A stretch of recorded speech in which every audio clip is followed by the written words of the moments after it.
Inshuti bakunzi bacu twongeye kubasuhuza twishimira uburyo mukomeza kubana natwe nk'uko twabibasezeranije muri video iheruka, aho twarebye amahame y'uburyo wabasha gutsindira inshuti cyangwa se uburyo wabasha kwigarurira abantu. Mu gitabo cyanditswe na Dale Carnegie twabonye amahame atandukanye y'uburyo wabasha kugira inshuti cyangwa se n'uburyo wabasha kwigarurira abantu. Ubu tugiye kureba incamake mu magambo y'ikinyarwanda y'icyo gitabo. Tugusaba gukora subscribe ni mutari wakora subscribe.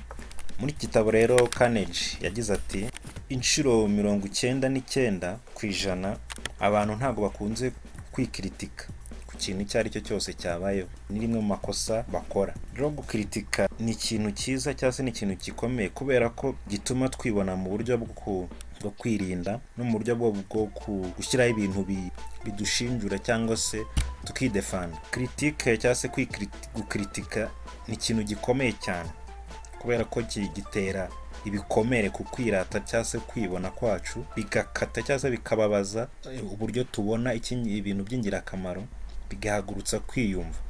Umugabo rero yatugira inama atubwira ngo ntugakritika abandi kuko aho bari natwe twahaba, uburyo bariho natwe niko dushobora kubamo. Umwarimu ukomeye witwa Confucius w'Umushinwa yaragize ati ntukijujutire urubura ruri ku gisenge cy'umuturanyi igihe ku muryango wawe hasa nabi handuye. Ntabwo dukunze gutekereza cyane, ahubwo turangwa n'amarangamutima, tugakunda gushyira imbere ubwibone no kwirata. Benjamin Franklin we yaragize ati sinzavuga uburwayi bw'umuntu, nzavuga ibyiza nzi kuri buri wese. Aho gucira abandi imanza, tugerageza kubumva, ugerageze gushaka impamvu y'icyabateye gukora ibyo ngibyo. Abantu twese dukeneye gushimwa rega. Ngerageza kureba ubushobozi bwanjye bwo kuzamura ibyishimo mu bandi bantu. Bumwe mu butunzi mfite bukomeye bw'agaciro ni uburyo nzamura ibyiza mu bandi bantu, ari byo gushimira ndetse no gutera umwete. Ibyo byavuzwe n'umuhanga witwa Charles. Mbere yo kwemeza abantu ibyo bakora, banza wibaza uti ni gute uno muntu ashaka kubikora. Undi munyenganda umushoramari ukomeye witwa Henry Ford yagize ati nimba hari ibanga rimwe rikomeye ryo gutsinda cyangwa se kugira success, riri mu bushobozi bwo gutuma abandi bantu uburyo babona ibintu n'uburyo uwo muntu abonamo ibintu bubibona. Ushobora kugira inshuti nyinshi mu mezi 2 gusa bitewe n'uburyo wagaragaje kumva abandi bantu kuruta izo wagera mu myaka 2 ugerageza gushaka ko abantu bakumva. Si umuntu ku giti cye utagerageza kumva abantu bagenzi be uzagira ibibazo wenyine mu buzima bwe, ahubwo azababaza n'abandi azabaza bikomeye abandi. Niyo mpamvu uzasanga abantu benshi bazatsindwa kubera we. Gerageza gutera abantu umwete wo kuvuga ibyabo. Igihe cyose ujye wereka abandi bantu kwiyumva nk'abafite umumaro. Abantu benshi muzahura baziyumva ko nk'abantu bari hejuru yawe mu buryo bumwe cyangwa se ubundi. Gusa weho mu mitima yabo uzabereke ko wazirikanye cyangwa se ubona ugukomera kwabo n'akamaro bafite. Ubibone mu buryo bw'ukuri atari uburyane. Undi muhanga witwa Disraeli bwira abantu ibyabo bazamara amasaha bakumva. Igihe ujya impaka upinga iby'abandi, rimwe uzatsinda, ariko intsinzi yawe izaba ari ubusa kuko utazigera wumva ugushaka kwiza kw'abandi. Ibyiza biri mu bandi ntabwo uzabimenya. Ni gute wahindura kutemera ukabihindura kwemera? Hano hari ibice bigera mu 9 Carnegie yatwandikiye cyangwa se yaduhaye. Hikaze ukutemera. Emerera uko kutemera kuza. Uri gupinga ibyo uvuga wemere ubyumve. Cya kabiri, ca intege ukutizera kwawe ibyo wabonye mbere. First impression ye kukuyobora. Icya gatatu, control umujinya wawe. Menya kumanaginga umujinya wawe cyangwa se ukuzamura maremare, gerageza kugabanya mu gihe uri kujya impaka. Cya kane, gerageza kumva, banza wumve. Cya gatanu, shaka ahantu hakwemeza, ahantu ho kwemerera. Mu byo muri kuvuga byose shakamo ingingo ziratuma wemera ibyo bumva cyangwa se ingingo ziremeza. Cya gatandatu, umunyakuri binyangamugayo. Cya karindwi, sezeranya gutekereza ku bitekerezo by'abo bantu muhanganye kandi ubyige neza witonze ushyizemo amakenga. Cya munani, shimira abo mwari muhanganye bikuvuye ku mutima. Muri izi nteruro tumaze kuvuga hejuru cyangwa se muri ibi bice tumaze kuvuga hejuru, harimo ibintu bikomeye, ibintu by'imbaraga, ngomba kwemera amakosa yanjye. Biragoye kubyumva, biragoye gusuzuma bitewe n'ibintu uba ugenderaho. Ntuzajye impaka n'umukiriya wawe cyangwa se n'umufasha wawe n'uwo mwashakanye cyangwa se n'undi muhanganye. Ntuzababwire ko bari mu makosa, utazatuma bakurakarira birushijeho. Ahubwo uzakoreshe diplomasi ishoboka.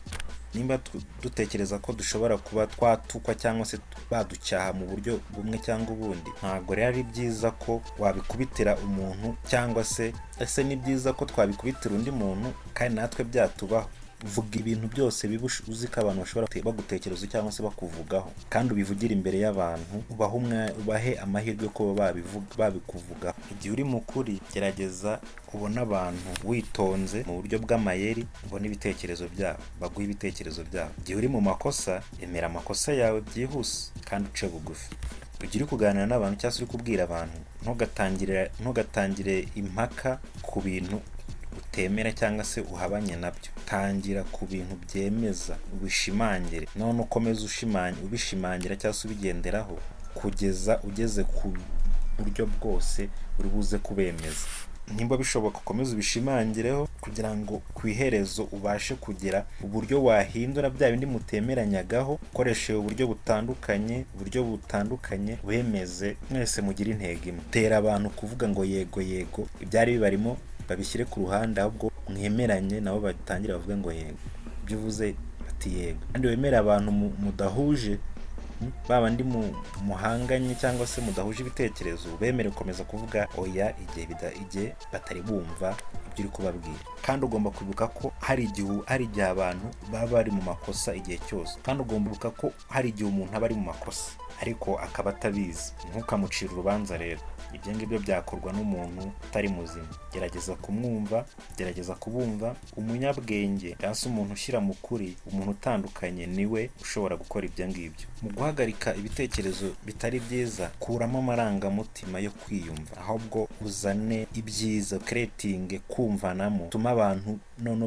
babasha kumva baciye cyangwa se bakurikiye. 3/4 by'abantu muzahura uzasanga bafite inzara n'inyota zo kumvwa. Bumve rero, bibahe, nubibaha bazagukunda. Biroroshye kumva ibintu bibabaje nyuma yo kumva ibintu byiza bishimishije.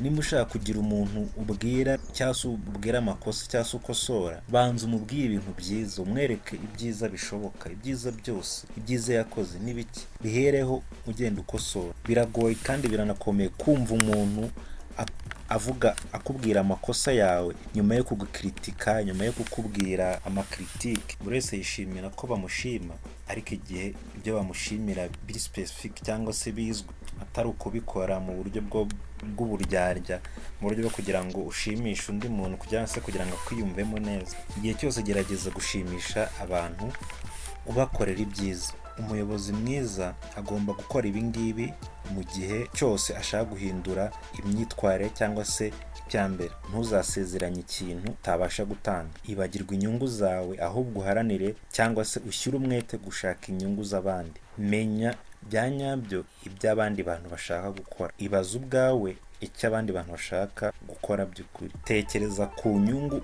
uwo muntu azakura mu gitekerezo uri kumuha. Huza izo nyungu n'ibyifuzo bye.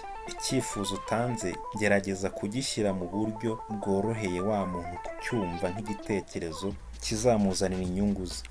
Inshuti bakunzi bacu, turabashimiye ko mukomeje gukurikira ibiganiro byacu. Tubasaba gukora subscribe kandi mukomeza kugumana natwe. Imana ibahe umugisha.